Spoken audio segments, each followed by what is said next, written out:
pokiaľ máte psa a ani raz ste nestretli jeden z týchto typov ľudí, tak bude máte psa, alebo máte extrémne šťastie. Prečo ma máš ten pes tú blbosť okolo krku? Vymyslíte limec. No, to mu predpísal veterinár, pretože mal za uchom operáciu a škrabal sa tam veľmi, takže sme museli dať ten limec. Hej, presne to, kto sa má v tých vašich moderných názvoch vyznať.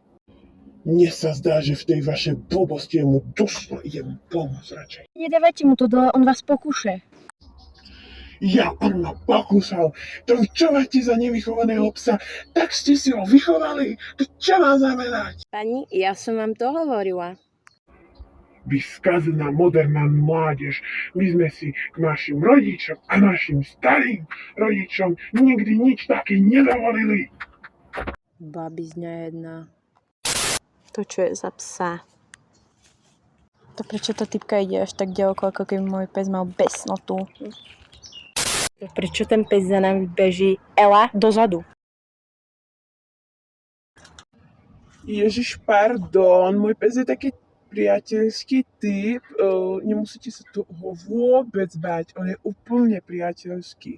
Kebyže chcete a kebyže ja chcem, lebo ja chcem určite, lebo môj pes je tak trošku introvert, tak by ste sa mohli kamarátiť s mojím psom, ale akože váš pes, lebo potom keby ste sa vy kamarátiť s mojím psom, by to bolo trošku divné, nemyslíte? No ale my už musíme ísť s Elou domov. Nevadí, dajte mi svoj Instagram a môžeme sa dohodnúť. Ja nemám Instagram, musím už naozaj ísť s Elou domov, takže dovidenia. Koľko máš 5 rokov? Vyzerá to tam staro. Prečo na toľko čiernych chlpov? Koľko chlpov má na svojom ksichte? Koľko chlpov má po celom tele? Koľko kúskov granuly zožereš každý deň? Aké kúsky granuly zožereš? Aký druh granuly žere? Čo tam všetko obsahujú? Koľko šteniatok budeme, keď budeme mať šteniatka? Ako budú vyzerať tie šteniatka? Koľko kilogramov má? Koľko milimetrov má?